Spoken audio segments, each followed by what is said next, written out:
দর্শক, হামের টিকাদান কর্মসূচির ব্যাপারে আপডেট জানার চেষ্টা করবো। রাজশাহী যেতে চাই, আবরার শেখ সেখানে রয়েছেন। আবরার, হামের টিকাদান কর্মসূচি রাজশাহীতে কেমন চলছে?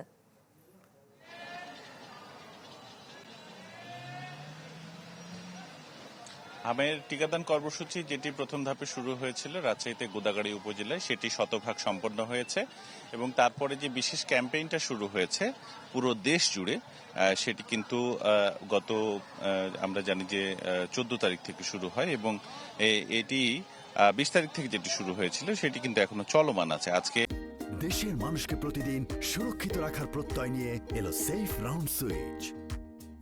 26 তারিখ 6 দিনে মোটামুটি 40% যে শিশু সে তাদেরকে লক্ষ্যমাত্রার তাদের নিয়ে আসা হয়েছে বলে জানিয়েছেন। একটু জানিয়ে রাখি, রাজশাহী মেডিকেল কলেজ হাসপাতালে যে শুরু থেকেই একটা ফ্লো ছিল যে এখানে শিশুদের হামের উপসর্গ নিয়ে ভর্তি হওয়ার প্রবণতাটা অনেক বেশি, সেটি কিছুটা কমে এসেছে। এটি খুব ভালো বিষয়। এখানকার চিকিৎসকরা বলছেন যে এখন রোগী ভর্তির সংখ্যাও যেমনটা কমেছে, ভর্তি হবার সংখ্যা যেটা ছিল বিভিন্ন জেলা উপজেলা থেকে সেই সংখ্যাটাও কমেছে। গত 24 ঘন্টায় এখানে কোনো শিশু মারা যায়নি, কিন্তু গত 24 ঘন্টায় একজন শিশু মৃত্যুর ঘটনা ছিল। আজকে কিন্তু কেউ মারা যায়নি।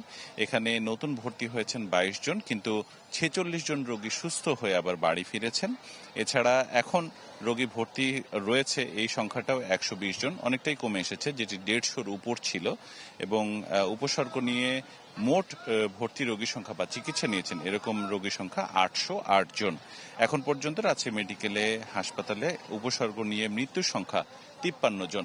আমরা একটা জিনিস লক্ষ্য করে দেখেছি যে গত প্রায় 15 দিন থেকে এই হাসপাতালটিতে হামের যে মৃত্যুর হার এটি প্রায় একেবারে নিচের দিকে নেমেছে এবং গত সপ্তাহে আমরা দেখেছি 3 জনের মতো মারা গেছে। এখন সামনে এই যে নতুন যে সপ্তাহটা শুরু হয়েছে সেটা আসলে দেখার বিষয়। তবে জেলা সিভিল সার্জনের কার্যালয় যেটি বলছেন যে তারা বিভিন্ন জায়গাতে উপজেলা পর্যায়ে টিকাদান কর্মসূচি আরো এগিয়ে নিতে বিভিন্ন ধরনের প্রচারণা চালাচ্ছেন। আমরা মহানগরীর মধ্যেও দেখেছি, উপজেলাগুলোতেও দেখেছি মাইকিং করা হচ্ছে জনসচেতনতার জন্য, পাশাপাশি লিফলেট বিতরণ রয়েছে কর্পোরেশন এলাকাতে। তবে একটি বিষয় একটু হয়তো অনেকেরই কিছুটা বাধাগ্রস্ত করছে বলে মন্তব্য করছেন যে টিকাদানের জন্য তাদেরকে নিবন্ধন করতে হচ্ছে অনলাইনে, ঠিক যেমনটা টাইফয়েডের টিকাদানের ক্ষেত্রে করতে হয়েছিল। এবং সরকারি এই ওয়েবসাইটে গিয়ে নিবন্ধন করাকে অনেকেই ঝামেলা মনে করছেন এবং যেই শিশুদের জন্ম নিবন্ধন নম্বর আছে তারা অবশ্যই অনলাইনে নিবন্ধন করে ওই কার্ডটি নিয়ে গেলেই আসলে টিকাটা পেয়ে যাচ্ছে। কিন্তু অনেকেই আসলে জন্ম নিবন্ধন এখনো করেনি, তাদের জন্য বিশেষ ব্যবস্থা রয়েছে।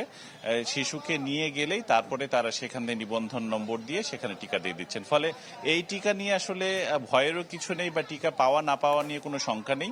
যারাই যাচ্ছেন টিকা কেন্দ্রগুলোতে তারাই টিকা পাচ্ছেন এবং এই যে হামের যে প্রবণতা সেটিও কিন্তু কমে আসছে রাজশাহীর। এ ছিল আমার কাছে ইসরাত।